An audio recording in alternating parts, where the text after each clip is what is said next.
보물을 땅에 쌓아두지 말고 하늘에 쌓아두라는 말씀은 헌금이나 헌신에 대한 말씀이 아니라 신앙생활의 목적에 대한 말씀입니다. 영적으로 눈이 병든 사람은 보물을 보는 눈이 병들어 있습니다. 예수님을 믿는 것과 하나님을 경외하는 이유가 하나님 때문이 아니라 재물 때문입니다. 영적 시력이 병들어 있기 때문에 영적 건강 상태도 항상 병들어 있습니다. 그러므로 종과 동록처럼 환경이 어려워지고 힘들어지면, 그리고 도둑같이 예상하지 못한 고난이 생기면 진짜 보물이신 예수님 안에 있는 천국의 삶을 누리지 못합니다. 그러나 영적으로 눈이 건강한 사람은 보물을 보는 눈이 건강합니다.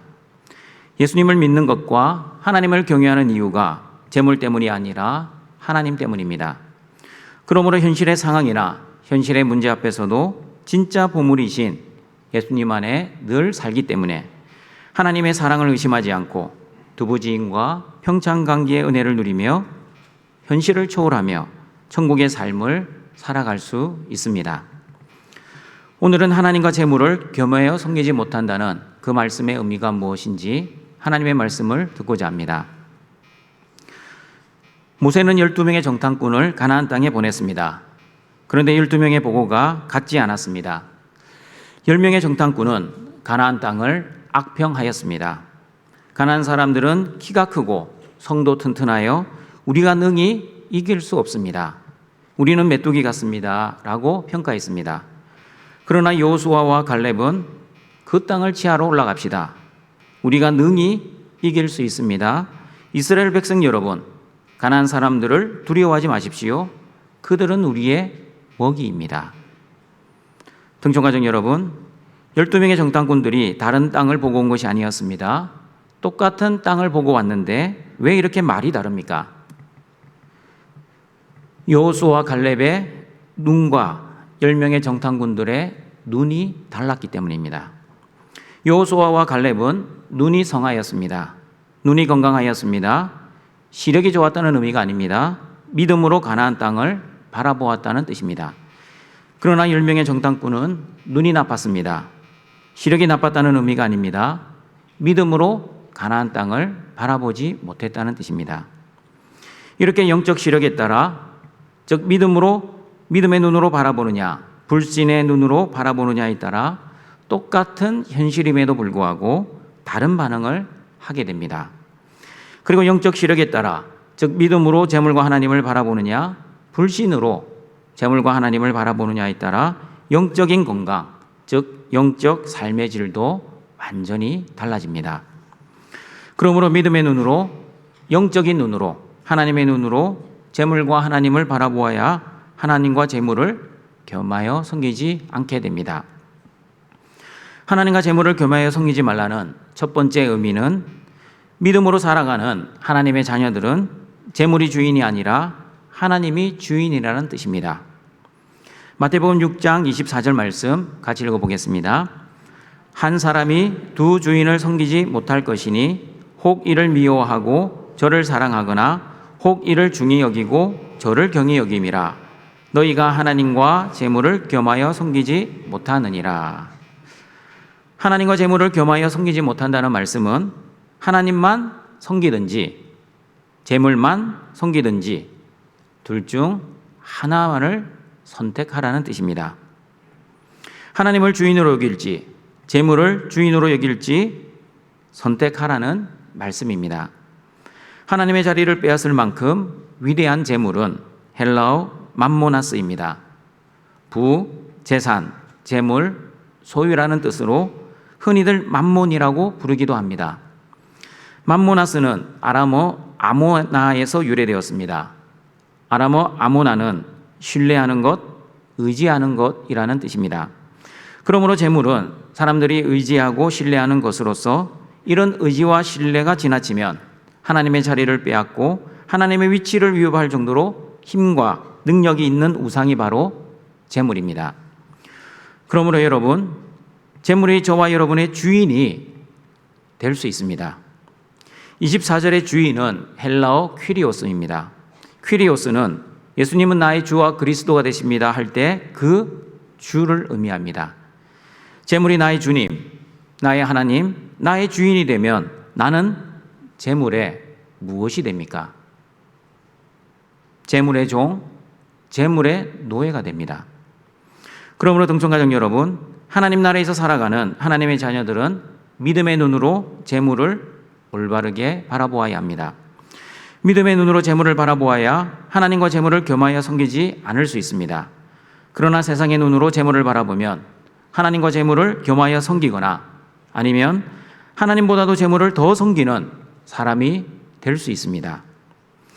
재물에 대한 올바른 믿음의 눈을 가지기 위해서 재물에 대한 올바르지 못한 두 가지 태도를 우리는 먼저 알아야 합니다. 재물에 대한 잘못된 첫 번째 태도는 기복주의입니다. 기복주의의 목적은 하나님보다도 하나님이 주시는 복입니다. 내가 원하는 복을 받아내기 위해서는 그토록 열심히 지극정성 종교생활을 하지만 하나님과의 관계는 별로 상관하지 않습니다. 그러므로 기복주의는 자신의 목적인 재물을 얻기 위해서는 수단과 방법을 가리지 않습니다. 너무나 열심히 종교생활도 잘 합니다. 자신의 목적인 복을 받아내기 위해 예배도 잘 드리고 기도도 열심히 하고 심지어 봉사도 열심히 섬깁니다. 너무나 성실하고 신실하게 종교생활을 잘 감당합니다. 그러나 그 목적이 하나님 영광이 아니라 자신의 영광입니다. 지난주 보물을 땅에 쌓아두지 말고 하늘에 쌓아두라는 말씀의 의미를 알아보았습니다. 하나님 때문에 예수님을 믿고 하나님을 경외하는 것은 기복적 신앙 생활입니다. 그러나 재물 때문에 예수님을 믿고 하나님을 경외하는 것은 기복주의 종교 생활입니다. 하나님의 목적이 아닌 복이 목적인 기복주의, 하나님 영광보다 내 영광이 목적인 기복주의는 그래서 잘못된 종교 생활, 아니 악한 종교 생활입니다. 두 번째 재물에 대한 잘못된 태도는 영지주의입니다. 영지주의는 영은 선하고 물질은 악하다고 주장합니다. 그러므로 영지주의는 재물을 악이라고 규정합니다. 그래서 재물을 부정합니다. 이런 영지주의적인 태도는 교회 안에서도 있습니다. 특별히 목사님들이 11조 설교를 하거나 헌금을 강요하는 설교를 자주 하면 저 목사 돈 밝히는 목사야, 세속적인 목사야 하면서 목사를 비난합니다. 물론 여러분, 돈 밝히는 목사가 이 땅에 한 명도 없는 것은 아닙니다. 그러나 11조 설교, 헌금 설교를 했다고 다 돈 밝히는 목사는 아닙니다. 성경을 잘 보십시오. 우리 예수님께서도 돈 설교 많이 하셨습니다. 달란트 비유, 문화 비유, 드라크마 비유, 탕자 비유, 어리석은 부자 이야기, 거지와 나사로, 불의한 청지기 비유, 그리고 예수님은 부자 청년과 대화 중 내 소유를 팔아 가난한 자들에게 주고 나를 따르라고 말씀하셨습니다. 씨 뿌리는 부유의 말씀 속에서도 세상의 염려와 재물의 유혹이 말씀이 박혀 결실하지 못한다고 말씀하셨습니다. 그리고 예수님께서는 성전에서 한날 헌금하는 사람들을 유심히 보셨습니다. 부자들이 얼마를 넣는지, 가난한 가부가 얼마를 넣는지 유심히 보시고 가부가 2렙돈을 한 것도 알아채셨습니다. 예수님의 설교 말씀을 잘 살펴보시면 돈에 대한 말씀을 상당히 많이 하셨다는 것을 알 수 있습니다. 여러분, 예수님이 왜 돈 설교 많이 하셨는지 그 이유를 아십니까? 성도들이 하나님의 자녀답게 믿음으로 살기 위해서는 재물은 우리의 삶과 무시하지 못할 밀접한 관계를 가지고 있음을 아셨기 때문입니다. 그러므로 여러분, 예수님도 돈 밝히는 구세주이십니까? 그렇지 않습니다. 예수님은 재물에 대한 올바른 태도를 가르쳐 주시고자 너무나 많이 재물에 대해 설교하셨습니다. 그러므로 등촌가족 여러분, 기복주의자들처럼 재물을 목적으로 신앙생활 하지 마십시오. 그리고 영지주의자들처럼 재물을 죄악시하고 재물을 부정하지도 마십시오. 디모데전서 6장 10절을 보시면 돈을 사랑하는 것이 일만하게 뿌리이지 돈 자체가 일만하게 뿌리가 아니라고 말씀합니다. 같이 한번 읽어보겠습니다. 돈을 사랑함이 일만하게 뿌리가 되나니 이것을 탐내는 자들은 미혹을 받아 믿음에서 떠나 많은 근심으로서 자기를 찔렀도다. 돈 자체는 복도 아니고 저주도 아닙니다. 그리고 돈 자체는 선도 아니고 악도 아닙니다. 그러면 돈은 무엇입니까? 돈은 하나님이 주시는 은사에 가깝습니다. 그러나 여러분, 성도들 중에는 물질을 하나님의 축복이라고 생각하는 사람들이 의외로 많이 있습니다. 목사님, 저 성도는 하나님으로부터 물질의 복을 많이 받았습니다. 그러나 나는 물질의 복을 받지 못해 조금 힘들게 살고 있습니다. 심지어 재물을 많이 가지고 있으면 믿음이 큰 사람, 재물을 조금 가지고 있으면 믿음이 작은 사람이라고 생각하는 사람들도 있습니다.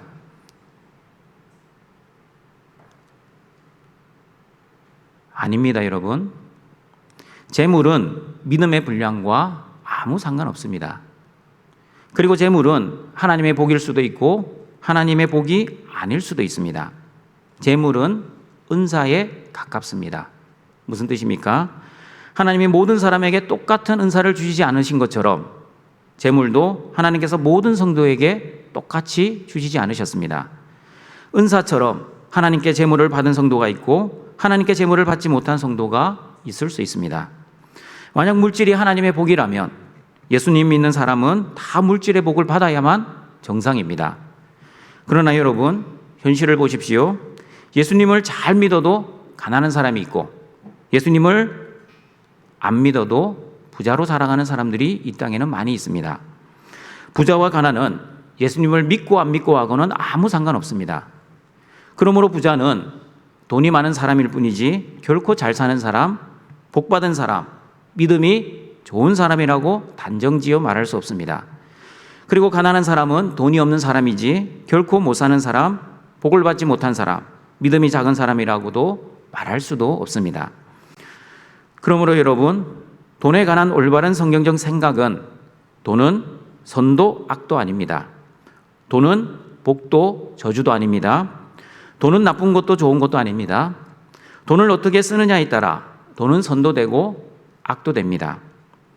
돈을 선한 곳에 쓰면 돈은 선한 것이 됩니다. 그러나 돈을 악한 곳에 쓰면 돈은 악한 것이 될 것입니다. 돈을 사랑하는 사람은 돈을 목적으로 사는 사람, 돈을 위해 사는 사람입니다. 돈을 의지하고 돈을 신뢰하는 사람입니다. 다시 말하면 돈을 주인으로 모시고 살아가는 사람입니다. 돈을 주인으로 모시고 살면 돈의 노예가 되어 돈에 의해 좌지우지 될 것입니다. 겉으로는 하나님을 위해 살아가고 있습니다. 하나님의 말씀을 잘 순종하는 것처럼 보입니다. 그러나 결정적일 때는 하나님보다 돈을 더 사랑하고 하나님보다 돈을 더 의지하고 신뢰하는 사람입니다. 마태복음 19장에 나오는 부자 청년이 바로 돈을 사랑하여 돈을 주인으로 모신 사람이었습니다. 마태복음 19장 20절, 22절 말씀 같이 읽어봅니다. 그 청년이 이르되 이 모든 것을 내가 지키어 싸운데 아직도 무엇이 부족하나이까? 예수께서 이르시되 내가 온전하고자 할진대 가서 내 소유를 팔아 가난한 자들에게 주라. 그리하면 하늘에서 보화가 내게 있으리라. 그리고 와서 나를 따르라 하시니 그 청년이 재물이 많음으로 이 말씀을 듣고 근심하며 가니라. 예수님, 내가 영생을 얻기 위해서 어려서부터 하나님 말씀을 다 순종했습니다. 살인도 하지 않았습니다. 간음도 하지 않았습니다. 도둑질, 거짓 증언 이런 것도 한 번도 해보지 못했습니다. 그리고 부모님도 공경했고 내 이웃을 내 자신같이 사랑하며 살았습니다. 내가 이 모든 말씀을 다 지키었습니다. 그런데 아직도 무엇이 부족합니까? 예수님께 따지듯이 물었습니다. 그러자 예수님께서 가서 내 소유를 팔아 가난한 자들에게 주고 나를 따르라고 말씀하십니다.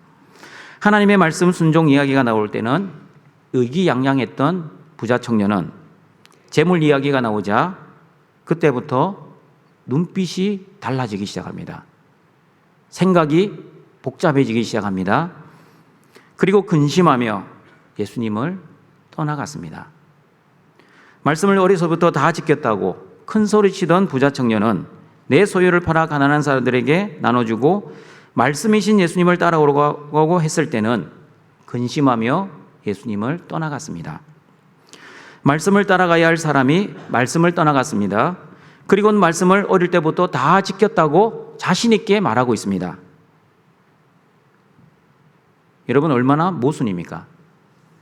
말씀을 다 지켰다고 자부하던 사람에게 말씀을 따라오라고 하니 말씀을 떠나가는 모습. 얼마나 코미디 같은 모습입니까? 이 모습이 저와 여러분의 모습이 되지 않기를 바랍니다. 부자 청년이 왜 이런 모순된 행동을 했습니까? 말씀을 주인으로 모시지 않고 여전히 자신이 주인되어 재물을 주인으로 모시고 살아오기 때문입니다. 그러므로 여러분, 이 부자 청년의 이야기는 저와 여러분의 삶의 주인이 과연 누구인지를 묵상하게 해줍니다. 내 삶의 주인이 하나님이신지, 아니면 겉으로는 하나님인 것처럼 하나님의 말씀을 잘 순종하며 하나님을 주인으로 모시고 살아가는 것처럼 보이지만 진짜 주인은 재물을 주인으로 여기고 살아가고 있지는 않은지 여러분의 모습을 점검해 보시기를 바랍니다. 그러므로 부자 청년의 말씀을 묵상할 때마다 하나님은 저에게 김 목사, 너 지갑의 주인이 누구냐고 물어보시는 것 같습니다. 너 지갑에 들어있는 돈이 너 돈인 것 같지? 그러나 너 돈이 아니고 내 돈이야 라고 말씀하시는 것 같습니다. 여러분은 어떠십니까? 여러분의 지갑, 여러분의 것입니까? 아니면 하나님의 것입니까? 내 지갑은 여전히 내 것이라고 생각하고 살아가면 아무리 오랫동안 교회 생활을 하고 예배를 드리고 그리고 헌금 생활도 잘한다 할지라도 하나님이 주인이 아니라 재물을 주인으로 모시고 살아가는 사람입니다. 그러나 하나님을 주인으로 모시고 사는 사람은 삭개오처럼 예수님이 먼저 강요하지 않으셨음에도 불구하고 삭개오 자신이 먼저 예수님, 내 소유의 절반을 가난한 자들에게 나눠주고 혹시 내가 남의 것을 속여 빼앗은 일이 있으면 4배나 갚겠습니다 라고 말을 하며 실제 그렇게 행동할 것입니다. 삭개오는 부자 청년처럼 재물이 많았습니다. 그러나 근심하지 않았습니다. 고민하지도 않았습니다. 왜냐하면 삭개오는 예수님을 만나고 난 이후, 아니 정확하게 말하면 예수님을 나의 주와 그리스도로 믿고 난 이후 재물을 주인으로 여기지 않고 예수님을 주인으로 모신 사람으로 완전히 변화되었기 때문입니다. 이제 더 이상 재물의 종이 아니라 하나님의 종이 되었습니다. 재물의 노예가 아니라 하나님의 자녀가 되었습니다. 그러므로 삭개오는 재물을 다스리고 재물을 통치하는 사람이 되었습니다. 재물을 위해 하나님을 이용하지 않고 하나님을 위해 재물을 사용하기 시작했습니다. 왜냐하면 삭개오는 지갑의 주인이 자신이 아니라 하나님이라는 것을 믿었고 그 믿음대로 살았기 때문입니다. 그러나 예수님을 믿기 전 삭개오는 어떻게 살았습니까? 부자 청년처럼 지갑의 주인이 자기 신이라고 생각했습니다. 재물의 종으로 살았습니다. 재물의 종으로 살았기 때문에 삭개오는 재물의 다스림과 재물의 통치를 받고 살았습니다. 하나님을 따라 살지 않고 돈을 따라 살았습니다. 우리나라 속담처럼 개가치는 벌었지만 정승같이 쓰지도 못했습니다. 돈을 가지지 못한 사람들을 무시하고 깔보았습니다. 돈은 하나님의 복이라고 생각하며 나는 하나님으로부터 복을 많이 받은 믿음의 큰 사람이라고 영적 자부심을 가지고 살았습니다. 그러나 여러분, 예수님을 만나고 예수님을 믿은 삭개오는 완전히 다른 사람이 되었습니다. 이제 더 이상 돈의 종이 아니라 하나님의 종이 되었습니다. 개같이 벌고 정승같이 쓰는 사람이 아니라 거룩하게 벌고 거룩하게 쓰는 사람, 정직하게 벌고 정직하게 쓰는 사람이 되었습니다. 돈을 가지고 사람을 이용하지 않고 사람을 섬기기 시작했습니다. 돈으로 사람을 조종하지 않고 자신의 지갑을 열어 하나님의 나라를 이 땅에 이루어가는데 쓰임받기 시작했습니다. 지갑이 더 이상 내 것이 아니라 하나님이 맡겨주신 재물로 여기고, 즉 청지기 의식을 가지고 세상을 섬기고 하나님을 섬기기 시작했습니다. 삭개오처럼 재물이 주인이 아니라 하나님을 주인으로 모시고 사는 사람은 재물에 대한 태도가 어떠해야 하는지 마태복음 6장 24절 말씀 다시 읽어봅니다. 한 사람이 두 주인을 섬기지 못할 것이니 혹 이를 미워하고 저를 사랑하거나 혹 이를 중히 여기고 저를 경히 여김이라. 너희가 하나님과 재물을 겸하여 섬기지 못하느니라.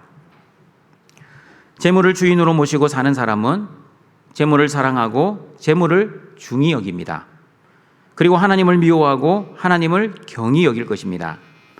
그러나 하나님을 주인으로 모시고 사는 사람은 하나님을 사랑하고 하나님을 중히 여깁니다.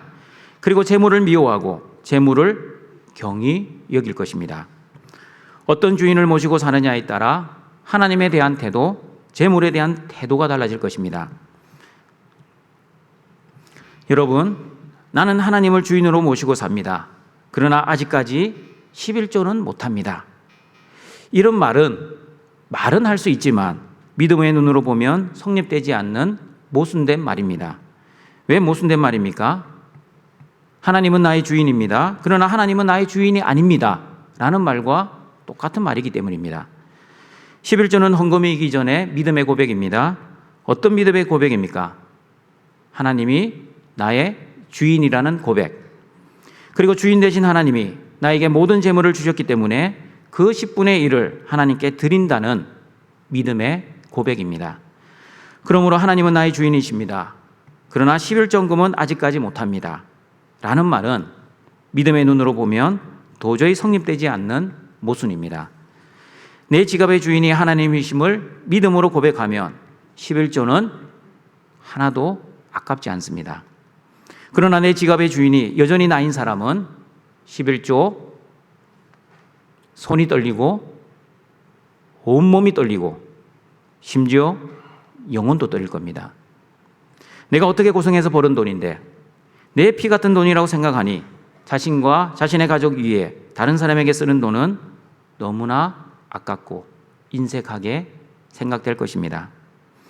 그러므로 등촌가족 여러분, 하나님과 재물을 겸하여 섬기지 마십시오. 하나님도 섬기지 마시고 하나님만 섬기시길 바랍니다. 하나님을 주인으로 모시고 주인 되신 하나님을 재물보다 더 사랑하시고 주인 되신 하나님을 재물보다 더 소중하게 여기시는 믿음의 등촌의 가족들이 되시기를 바랍니다. 두 번째, 하나님과 재물을 겸하여 섬기지 말라는 말씀의 의미는 하나님 한 분만으로 만족하고 기뻐하며 살겠다는 믿음의 고백입니다.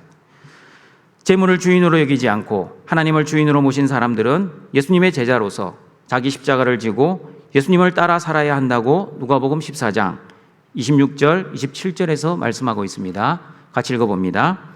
무릇 내게 오는 자가 자기 부모와 처자와 형제와 자매와 더욱이 자기 목숨까지 미워하지 아니하면 능히 내 제자가 되지 못하고 누구든지 자기 십자가를 지고 나를 따르지 않는 자도 능히 내 제자가 되지 못하리라. 자기 십자가를 지고 예수님을 따르기 위해서는 부모와 처자와 형제와 자매보다 예수님을 더 사랑해야 합니다. 그리고 심지어 자기 목숨보다도 예수님을 더 사랑해야 합니다. 부모와 아내와 자녀들, 그리고 자신의 목숨이 소중하지 않아서가 아닙니다. 사랑하는 부모님, 사랑하는 남편과 아내, 그리고 눈에 넣어도 하나도 아프지 않을 자녀들이 왜 소중하지 않겠습니까? 너무나 소중합니다. 어떨 때는 내 목숨보다 우리 가족들이 더 소중하게 보입니다. 오늘 설교를 묵상하던 중 하나님께서 저에게 이렇게 말을 걸어오시는 것 같았습니다. 김 목사, 부모님 없이도 잘 살 수 있겠니? 부모님 없으면 힘들겠지만 부모님이 먼저 천국에 가 계시면 곧 저도 뒤따라가지요. 하나님이 또 물어보시는 것 같았습니다. 아내 없으면 살 수 있겠니? 부모님과 아내는 좀 생각이 달라졌습니다. 아내 없이 목회를 할 수 있을까? 아내 없이 자녀를 키워낼 수 있을까? 조금 막막해졌습니다. 그런데 기도 후 마음에 이런 생각이 들었습니다. 자녀들도 그래도 자기 앞가림을 할 정도로 컸으니 아내 없이도 힘들겠지만 그래도 잘 살 수 있을 것 같았습니다. 그런데 하나님은 또 질문하시는 것 같았습니다. 사랑하는 세 자녀 없이도 살 수 있겠니? 자녀 이야기 나오니 마음이 흔들리기 시작했습니다. 나보다 자녀가 먼저 천국에 가면 내가 천국 갈 때까지 나보다 먼저 죽은 자녀 생각으로 인해 살아가는 것, 목회하는 것이 무척 힘들겠구나. 그런 생각이 들기 시작했습니다. 그 생각이 들자 누가복음 14장 26절 말씀, 무릇 내게 오는 자가 자기 부모와 처자와 형제와 자매와 더욱이 자기 목숨까지 미워하지 아니하면 능히 내 제자가 되지 못한다는 말씀이 이렇게 보이기 시작했습니다. 무릇 내게 오는 자가 자기 부모와 처자와 형제와 자매와 더욱이 자기 목숨까지 잃어도 예수님 한 분만으로 만족하고 예수님 한 분만으로 기뻐할 수 있는 사람만이 능히 예수님의 제자가 되리라는 말씀으로 이해되기 시작했습니다. 등촌가족 여러분, 여러분은 어떠하십니까? 여러분의 부모와 형제와 자매보다 예수님을 더 사랑하십니까? 여러분의 남편과 아내보다 예수님을 더 사랑하십니까? 아니면 여러분의 자녀보다도, 여러분의 손주보다도 예수님을 더 사랑하십니까? 다시 물어보겠습니다. 여러분은 부모와 형제와 자매를 잃어도 예수님 한 분만으로 살아갈 수 있습니까?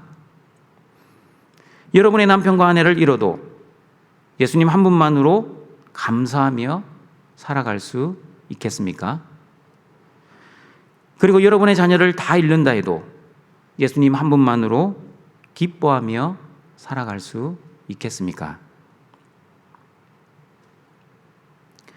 믿음이란 예수님 한 분만으로 만족하고 예수님 한 분만으로 기뻐하는 것입니다. 어떤 사람보다도, 어떤 환경보다도, 어떤 재물보다도 예수님을 의지하고 예수님을 신뢰하는 것이 바로 진정한 믿음입니다. 예수님 한 분만으로 충분히 기뻐하고 충분히 만족하고 충분히 즐거워하시는 우리 등촌의 가족들이 되시기를 바랍니다. 등촌가족 여러분, 돈으로 침대를 살 수 있지만 평안한 단잠은 돈으로 살 수 없습니다. 돈으로 책을 살 수 있지만 돈으로 하나님이 주시는 지혜를 살 수 없습니다. 돈으로 산의 진미의 음식은 살 수 있지만 돈으로 식욕은 살 수 없습니다. 돈으로 약은 살 수 있지만 돈으로 건강은 살 수 없습니다.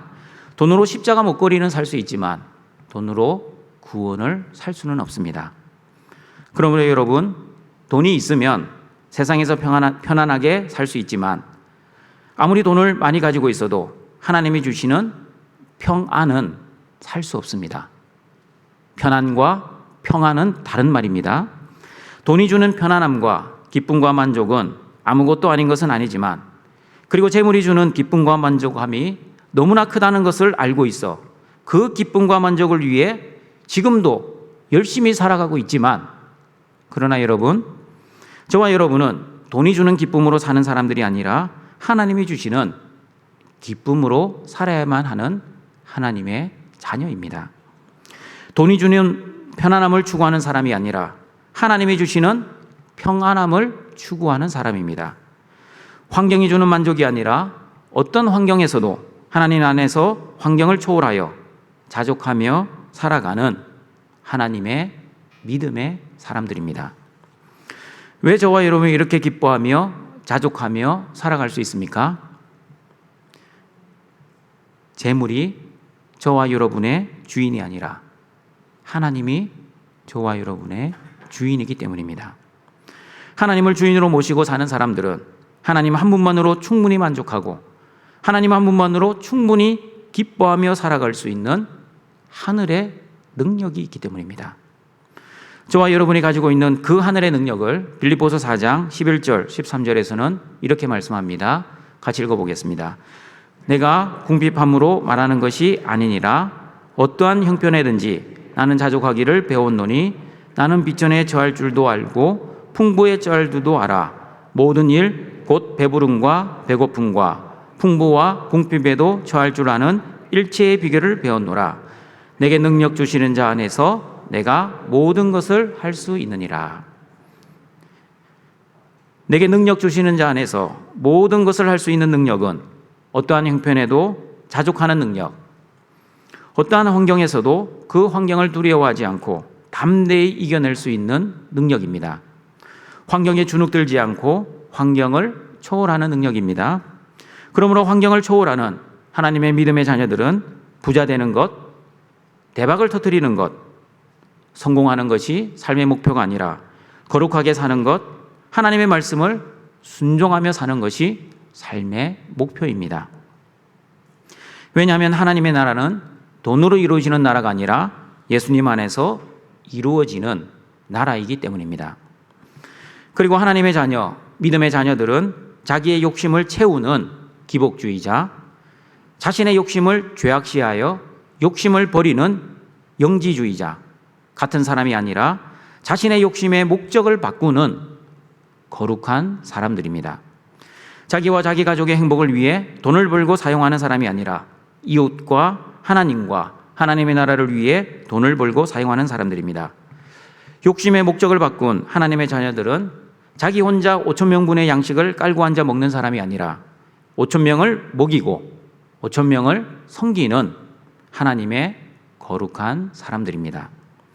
하나님의 자녀 믿음의 사람들은 그래서 돈을 부정하거나 돈을 제약시하지 않습니다. 하나님이 주신 돈, 정직의 의식을 가지고 거룩하게 잘 사용하는 사람들입니다.